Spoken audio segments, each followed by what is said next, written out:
বন্ধুরা, আমি বিজু। আর আজকে নিয়ে আসলাম তোমাদের জন্য আবার নতুন একটা ধামাকাদার ভিডিও। আজকের ভিডিও নিয়ে আসলাম এক ব্যাটারি চার্জার নিয়ে। আমরা সাধারণত দেখি অনেক সময় কি হয়, চার্জ দেবার সময় চার্জারে কোনো লাইনই আসে না। তখন আমরা ভাবি হয় কর্ড খারাপ হয়ে গেছে, নতুবা কারেন্টের বোর্ড খারাপ হয়ে গেছে, মিস্ত্রি ডাকতে হবে। এরকম ধরনের যদি কোনো সমস্যার সম্মুখীন তোমরা হও, তাহলে চিন্তার কোনো কারণ নেই। আমি 1 মিনিটের মধ্যে তোমাদেরকে দেখিয়ে দেব যে কি উপায়ে কিভাবে এই সমস্যার সমাধান করা যায়। সমস্যা বিরাট কিছু, কিন্তু সমাধান সামান্য একটুখানি। তো এই সর্বপ্রথম মেকানিক্যাল ওয়ার্ল্ডে একমাত্র মেকানিক ভাই তোমাদের শেখাতে চলেছে, যা অন্য কোথাও তোমরা শিখতেও পারবে না, জানতেও পারবে না। চলো দেরি না করে ফটাফট মেন টপিকে ফিরে যাই এবং তোমাদেরকে দেখিয়ে দিই।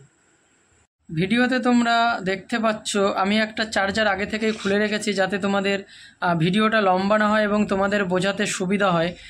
তো ভিডিওতে আমি তোমাদের দেখাবো এই যে ফ্যানটা রয়েছে, এই ফ্যানটা মানে বেশ মেনলি ব্যবহার করা হয় চার্জারটাকে ঠান্ডা রাখার জন্য। কারণ চার্জ দেওয়ার সময় অনেক সময় চার্জারটা হিট হয়ে যায় এবং সেটাকে ঠান্ডা রাখার কারণে এটা ব্যবহার করা হয়। তো সাধারণত চার্জারের দুটো পার্ট থাকে, একটা হচ্ছে এসি ইনপুট আর একটা হচ্ছে ডিসি আউটপুট। এসি আমাদের 230 ভোল্ট ইন করে 48 ভোল্ট আউট করে, এটাই হচ্ছে চার্জারের কাজ। তো আমরা যদি পেছন দিকে যাই তো দেখতে পাবো চার্জারকে দুটো ভাগে ভাগ করা হয়েছে। মেন হচ্ছে এখান থেকে তোমরা এই যে একটা নদীর মতো যে ড্রেনের মতো যে জায়গা দেখতে পাচ্ছ, এখান থেকে ডিভাইডেড হয়েছে। আর এই যে ছোট করে যে অংশটা দেখতে পাচ্ছ, এই জাংশনটা হচ্ছে আমাদের এসি জাংশন।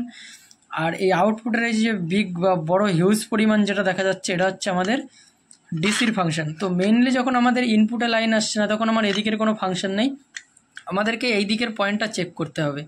আর এখানের যে জাংশনটা রয়েছে, এখান থেকে এসির থেকে এই জাংশনে আমাদের লাইনটা পাস করে একটা ট্রান্সফরমার লাগানো থাকে প্রত্যেকটা চার্জারে, সেই ট্রান্সফরমারটাই আমাদেরকে পাস করে।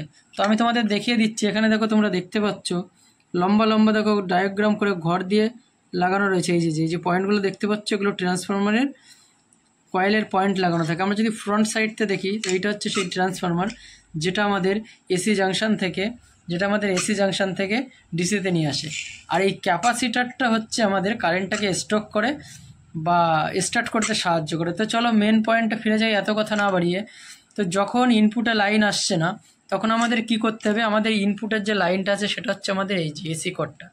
এই এসি কর্ডের একটা দিকে তোমরা দেখতে পাচ্ছ, আমি যদি জুম করি, এই তারটাকে যদি আমি হাঁটিয়ে দিই, তাহলে তোমরা এখানে লেখা দেখতে পাবে এসি এবং ডিসি দুটো লেখা আছে। এখানে দেখো এসি বলে লেখা আছে, আর এসির পরে দেখো এখানে এই পাশে কাত না করলে হবে না, যাই হোক আমি দেখা যাচ্ছে না যদিও বা।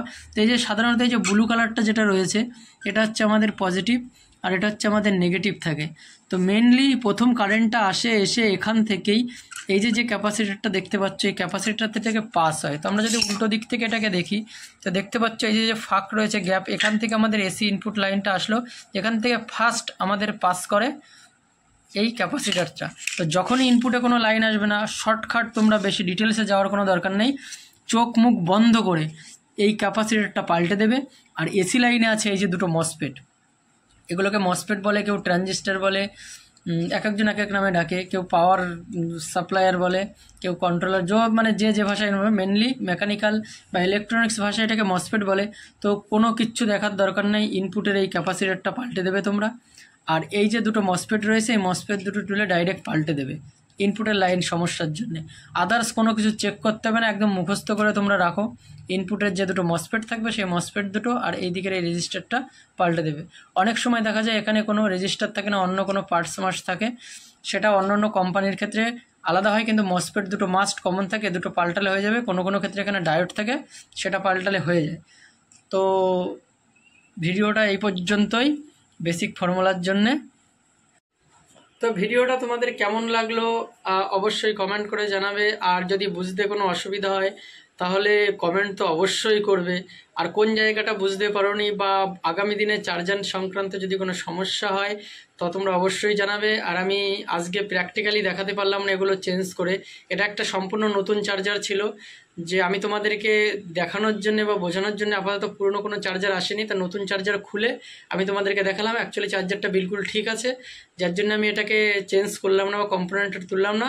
নেক্সট টাইম যখন খারাপ কোনো চার্জার আসবে আমি এটাকে তুলে তোমাদের প্র্যাকটিক্যালি দেখাবো। তো আজকের ভিডিও এই পর্যন্তই, সবাই ভালো থাকবে।